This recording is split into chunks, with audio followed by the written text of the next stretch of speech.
Welcome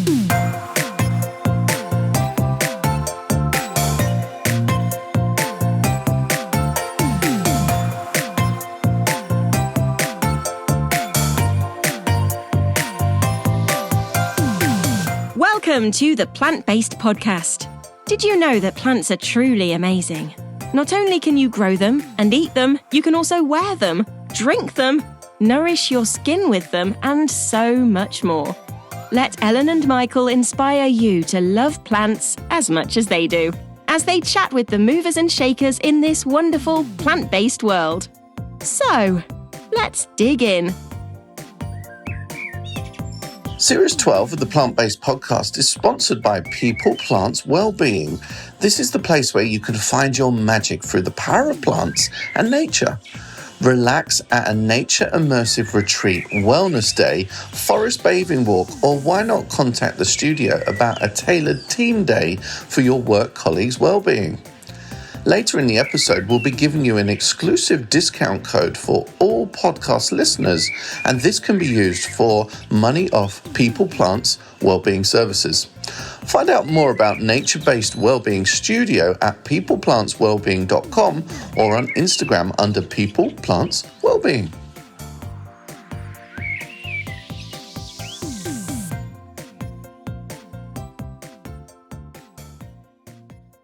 Okay. Hiya.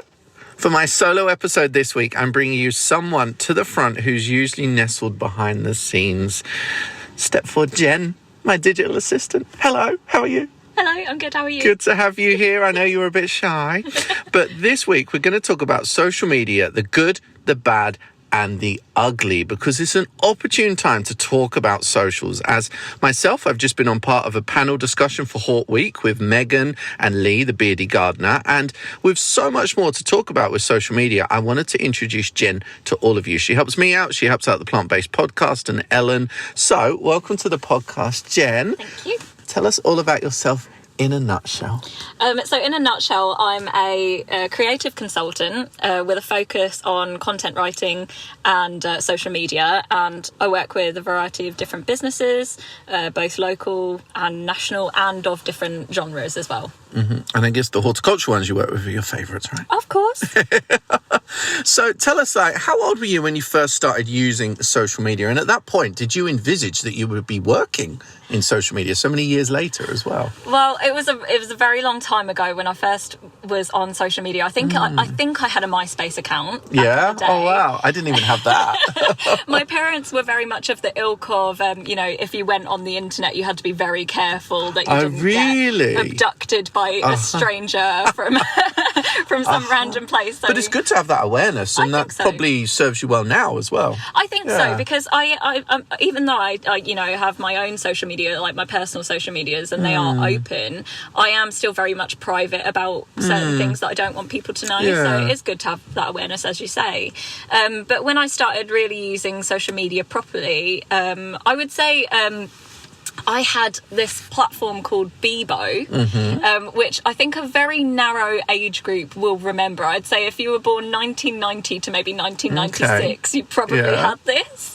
And then from Bebo, it followed on to Facebook, which was 2006, I think it was open to public. And then Twitter, Instagram, and then TikTok most recently.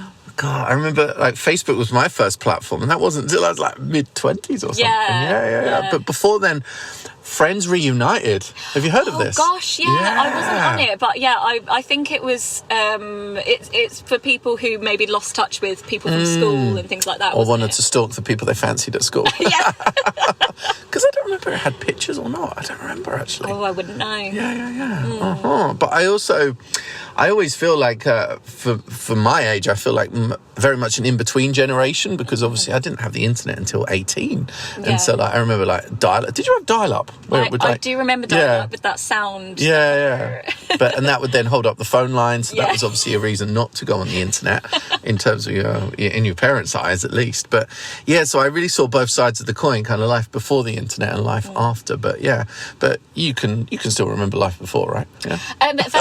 Vaguely. Definitely, yeah. There was a lot of playing outside. I remember that when I was younger, and it didn't seem like kids these days have that same upbringing. Yeah. And when you were young, like, we'll talk about your job in social media in a moment, but did you think when you were young, like, what did you want to be when you grew up? Did you think you'd work on these platforms? Yeah, honestly. So when I was at school, social media wasn't a career. When I remember going to job workshops in high school, and I think my top results were actually a gardener. Really? And, yeah. I did not know that. And working in marketing, which is what I do basically now. So it was loosely tied to that in a way, but social media wasn't the avenue that you could pursue as it is today. So when I actually left school, I went and studied English with a view to becoming a journalist. And that's really how I got my avenue into social media, because I started using social media really when I was at uni and studying. And I had a blog back then, back when blogs were like really popular and becoming more of a thing.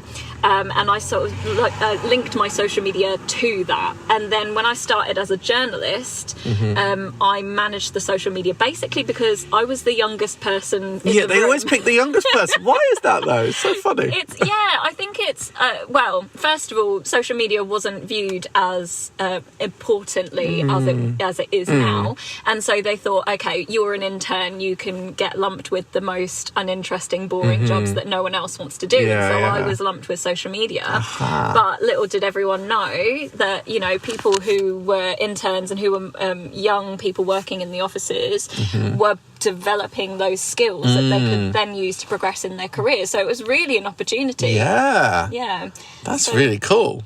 And then it kind of evolved from there. So it was a good start. And so what does it really involve for you now? Because obviously then scheduling posts, putting ideas together, kind of also constantly retraining yourself as well, right? Because everything happens quickly in the world of social media. Everything changes so quickly these days, and it's really exciting, but also you do have to stay on top of things. But my job has definitely evolved from say even 5 years ago. I would just sort of be at the start of my career, I would be, you know, posting nice pictures and writing nice captions to go along with that, and that was really easy for me being a journalist and being a natural writer. But also I wanted to get more passionate about brand identity and how brands could use social media to kind of build their identity. I started advising businesses on how their social media should look, about optimization, about how they can use social media to make conversations with their audiences, and kind of use social media to launch campaigns as well, rather than in traditional advertising, which was you know, at that time at the start of my career, very much expensive and out of a lot of brands' leagues. So social media was this kind of free marketing for them basically, and I wanted to show them how they could make an opportunity out of it. And with endless creativity possibilities as well. So apologise for that. We're under flight path, so apologies for that. So now that my career's kind of evolved a bit more, I'm more of a consultant rather than an executive. So cool. And obviously retrain. How do you retrain? Like, how do you know what's changing and what's happening and the hottest place to be online and what the algorithms are doing next? How do you know all that? Because you always know that. You're amazing.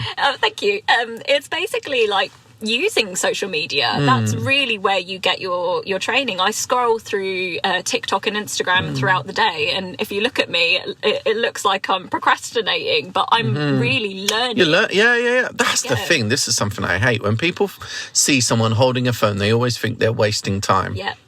No.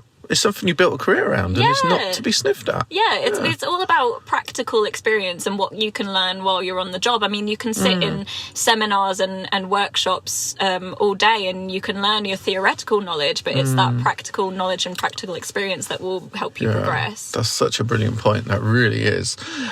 Talking about, obviously, you've been working with me for a few years and Ellen and some different brands. Like, in terms of horticulture, what have you seen how social media has helped the horticultural industry. What do you see from your point of view, which is obviously, not from within the industry initially? Yeah, so I think what is generally quite relevant to what we do is use social media to promote diversity and also the accessibility of horticulture, because I think maybe 10 or so years ago, before social media really became a thing, it seemed like gardening and the horticulture industry was limited to a very small group of people. And you would have felt that. I would never have felt that because I was always in it, but you're the perfect person to give us that feedback. Yeah. I think now we see so many different faces, so many different backgrounds, and it's all through social media as a catalyst. And absolutely, what we did with the 25 people on what it's like working in horticulture. That article really resonated with a lot of people because it was a diverse group of people, all jobs, like plant shop owners, marketing, people from all backgrounds, and it really showed that anyone can get involved in this industry, and it was really, really exciting to see. Very cool. Wow. Well, social media, I've been on this panel recently talking about social media, and I thought, do I need to just talk about social media? But then I also started talking about websites, newsletters, because there's obviously that you can do as well, but bottom line is, should you feel compelled to use social media? Because maybe it actually isn't for you. And I think sometimes companies get themselves in a pickle. They're like, we need some sort of social media presence, but maybe sometimes you don't. Maybe that's not right for your brand if it doesn't feel natural. What do you think about that? Yeah, no, I would agree with that. I work with a lot of small businesses as well as national businesses. And I would say that if social media isn't your full-time job, don't make it your full-time job, because running a business is hard enough. Social media is another job entirely. So if you're trying to take on these two full-time jobs, you'll burn yourself out. So focus on your business. Social media will just come naturally as long as you're posting consistently, not leaving it months and months between posts. People will know that you have a presence, and that's the most important thing. Because I would say, for me, I don't Google a company anymore. I look on Instagram first. Yeah, same. That's the thing, to see their kind of portfolio. So even if you're not posting, good to have a presence at least. Like a portfolio, the way I use social media almost as a showcase. Yeah. But that brings us on to Instagram.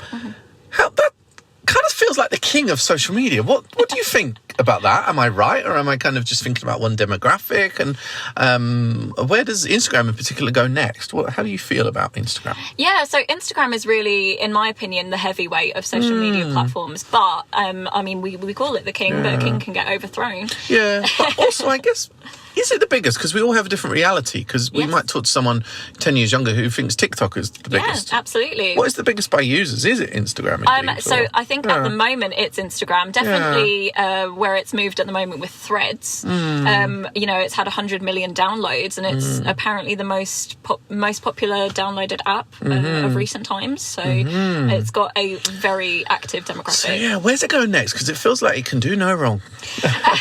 Yeah, I think, to be honest, I don't know the potential that Threads has at the moment. We know it's in competition with Twitter. It doesn't have a lot of capabilities at the moment in terms of reach. It hasn't introduced hashtags yet. It hasn't introduced an explore page. I guess it didn't want to copy everything at once. Well, right? yeah, exactly. Yeah, but we don't know where it could be moving to. So it'd be very interesting to see in the coming weeks where it goes. But it does feel overall like a more positive platform, and I wonder if that is just through users building that, or if they have made a conscious decision to breed that.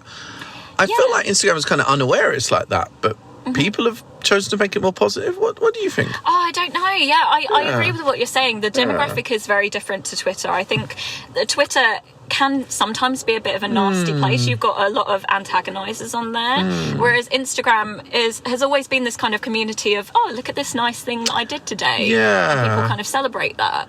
Yeah, and they're the initial users that are coming onto the platform first, isn't it? But maybe this is, Twitter obviously became such a big animal over the years, building and building over the years, and maybe this is what it looks like if you were to start Twitter all over again. Yeah. And that's, Possibly. Interesting.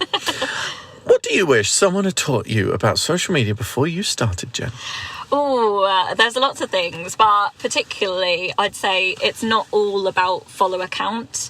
Totally. A few years ago... Quality, not quantity. 100%. I would say a few years ago, there was a big market for micro-influencers, which is people with 10k followers or less. Yeah. So they had a really small community that could be more engaged. Perhaps, if they were working with brands, they would provide them with more sincere and trusted exposure for a product or service. So for anyone who sort of thinks that same way of like, I've got to get the followers up, I've got to get those likes, I'd say don't get hung up on followers. Pay more attention to how I'd definitely say pay more attention to how people are sharing and saving your content. That's a more important metric to measure. I hate when people worried about numbers. It's not, I need to get to 5k, and then what? Then your life's going to change or what? Yeah, chill out. You're not proving anything. I know. You're doing it, so. I know we touched on this very briefly earlier, but I always find it isn't as linear as just social media. There's lots of different ways you can market yourselves these days in terms of even in real life opportunities like pop-ups or other things online like newsletters, websites. Kind of where do you feel on those different platforms? What do you think has maybe got more potential than we're using at the moment for horticulture in particular? I definitely think there's been a resurgence in blogs. So if you've got a blog, pay attention to SEO marketing, search engine optimization, because Google's still our main search engine. So if you're producing well-written, useful content about horticulture and plants and gardening, with good headings, good imagery, you can get people to your site and increase your brand presence and brand awareness just by producing that content. So it's that, if it's like 10 p.m. on a Thursday night and you're wondering what you can do with a half hour, write a blog and publish it, and you never know how many people it could reach. So with that, you're talking Substack or to put them on a website? Yeah, Substack. Substack has some SEO potential, and also, a traditional website with blogs, but also, as you touched on, like newsletters. Newsletters have SEO potential as well. So it could, and the thing is you use it, you link it all to your social media, so it's all a big circle, so everything links back to each other, and that's really, really good for building a community. Yeah, and your presence, and also to be recognisable online, because sometimes I look up companies or kind of a person and you can't really tell what they're about. And I think, because social media is also a portfolio for your work, it needs to be easy. People need to be able to see what they could potentially want to work with you on or book you for. So yeah, interesting. And obviously podcasts as well is another thing that is outside of social media that we don't often see as a vehicle to promote ourselves, but of course it could be getting yourself on a show, getting interviewed, starting one, sponsoring one. Yeah, absolutely. There are so many avenues to explore. I mean, we're living in the digital age, so it's so easy to get yourself out there. Really interesting. Wow, so cool to have a chat with you about this. Yeah, Are you not nervous now? I'm not nervous. No, see, I told you. Anything else to add? So I would say, if you're kind of new to social media or you're unsure how to progress with it, I would say don't put all your eggs in one basket. Kind of spread yourself out. Try out different platforms if you haven't used them yet. Spread yourself out and see where you go with it. Yeah, you should always act as if everyone gets really, really into Instagram. You should act as if it shuts tomorrow. Yes, exactly. Because you just never know with any of these platforms. Yeah, you really never know. Just brilliant advice. Thank you very much for coming on the podcast on this special solo episode. That was Jen Meredith, and she's been talking about the social media world and horticulture. Thank you. Thank you.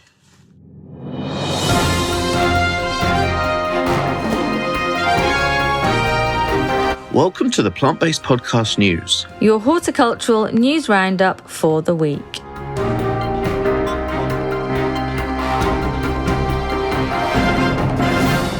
Scientists from the RHS have successfully grown 2 varieties of carnivorous pitcher plants in 5 different peat-free growing media, and they were all judged to be superior to the control plants, which were grown in 100% peat. Carnivorous plants were believed to be one of the most difficult groups to move to peat-free, as many are found growing in peatland habitats naturally. DEFRA is proposing banning peat use in 2026 and the RHS in 2025.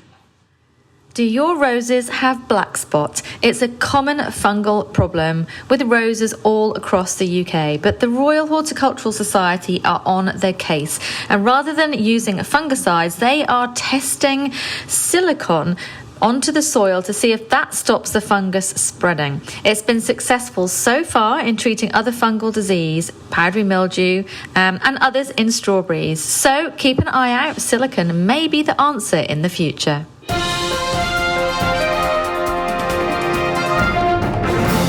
York Agricultural and Horticultural College, Askham Bryan, and Plant Nursery Johnson's of Wixley have worked together to create a new 12-week horticultural training course. Johnson's, based just west of York, first contacted the organisation in early spring of this year regarding a training partnership. This would ensure its employees stay at the forefront of horticultural knowledge through specialist training. Lisa Harvey from Surrey has gone viral on socials after sharing her solution to restoring unsightly dying plants in her garden.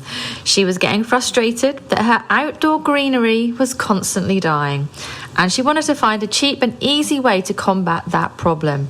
She decided the best way to do that, instead of watering or using plant food, was to spray her plants with green spray paint. And that's viral online for you.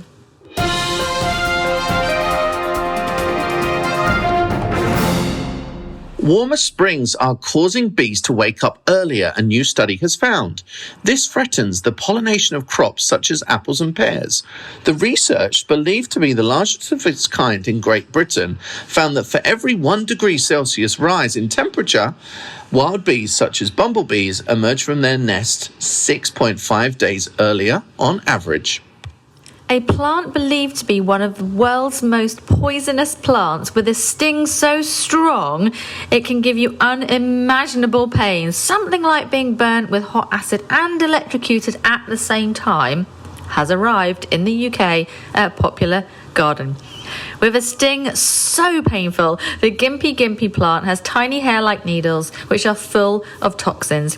And if you want to see the Gimpy plant, you can do so at the Poison Garden in Alwyn Castle.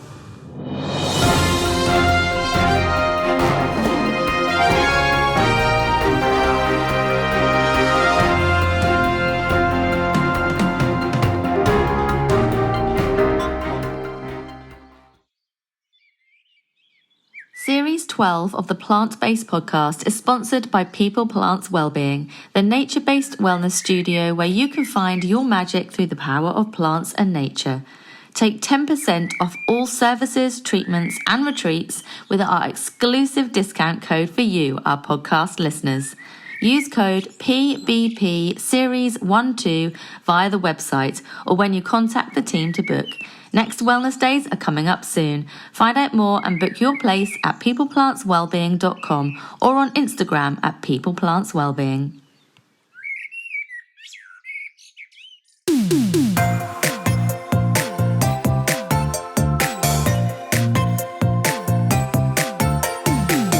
The music for the Plant Based Podcast is part of the song Grow by Mikey James, and our editor is Gareth Patch of Semi Echo.